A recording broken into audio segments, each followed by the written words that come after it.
네, 안녕하세요. 더함공동체 교회 매일 5분 묵상. 오늘은 잠언 17장 2절입니다. 제가 읽겠습니다.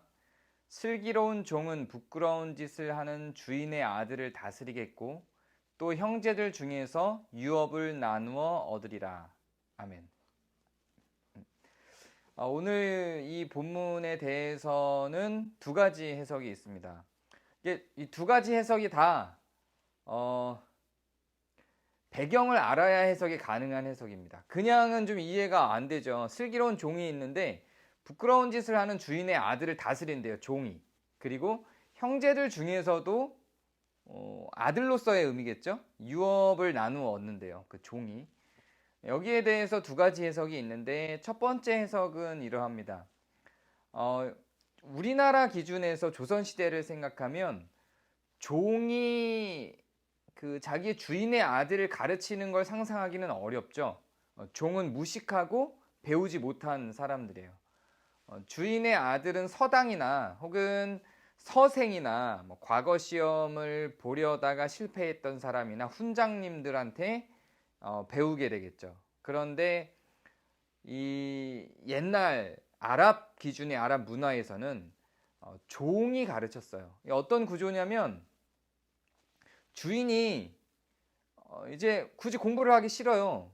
근데 종들은 시키는 거 다 해야 되잖아요. 야, 너 공부해. 이렇게 시키는 거죠. 그래서 주인이 뭔가를 해요. 농사를 지어야 돼요. 농사를 지을 줄 몰라요. 종에게 야, 너 농사 공부해서 농사 지어. 이럴 수 있다는 거죠. 종이 뭔가를 만들어야 되는데 그거 만드는 거를 굳이 공부하고 싶지 않아요.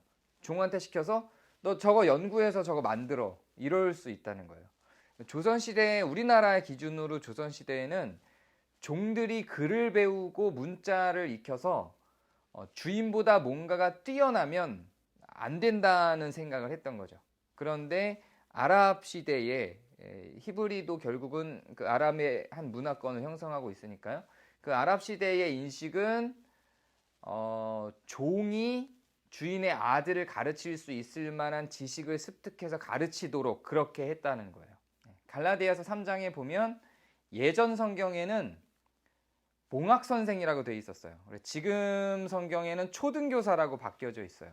그래서 지금 제가 설명한 것 같이 주인의 아들을 가르치는 종을 봉학 선생 혹은 초등교사라고 불렀던 기록들이 있습니다. 성경에도 그 기록이 나올 정도니까요.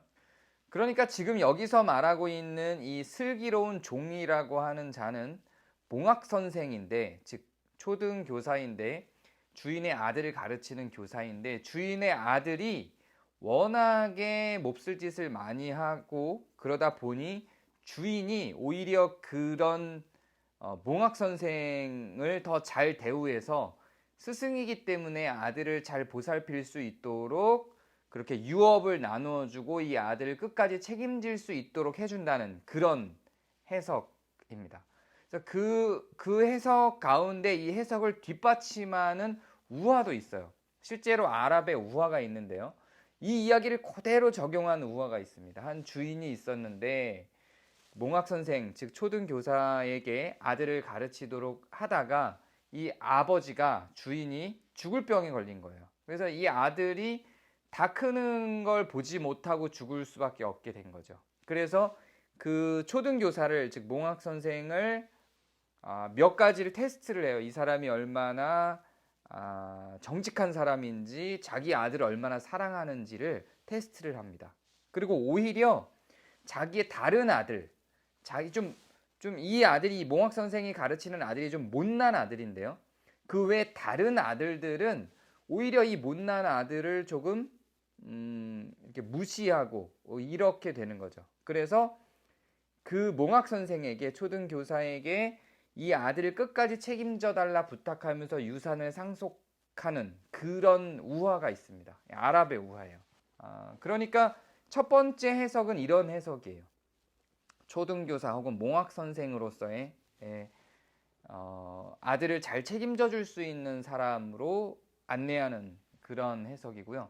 두 번째 해석은 부끄러운 짓을 하는 그런 주인의 아들보다 이 주인이 차라리 이 종을 선택한다. 종이 슬기로우면 종을 자기의 후계자로 선택한다. 그러면서 아들을 내치고 종이었던 자를 아들로 삼는다. 유업을 준다. 라는 입장을 지금 우리에게 양자됨에 대입을 해서 해석하는 입장이 있습니다. 그러니까 우리가 원래는 하나님의 자녀가 아닌데 우리가 하나님한테 부끄러운 짓을 하지 않는 슬기로운 자가 되면 우리를 하나님의 자녀를 삼아주시는 구원의 어떤 여정으로 이걸 해석하시는 분들도 있어요. 굳이 이거를 구원으로 연결시켜야 될까? 구원의 여정으로 구속사의 기준으로 해석을 해야 될까라는 고민은 저는 조금 있습니다. 그래서 그렇게 해석하시는 분들의 해석이 뭐 잘못됐다 틀렸다라고 할 수는 없지만 조금 무리수다 이런 생각이 듭니다. 그래서 오히려 이 부분은 정직과 슬기로움과 선함이 주는 교훈을 갖고 있는 그런 요절이라고 생각하는 것이 조금 더 잠언을 해석하는데 유리한 해석이라고 저는 생각합니다.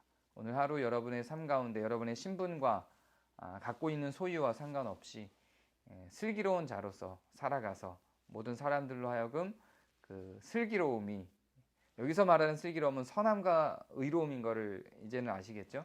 여러분의 선함과 의로움이 모든 사람들에게 인정받는 그런 하루가 되시기를 바랍니다. 감사합니다.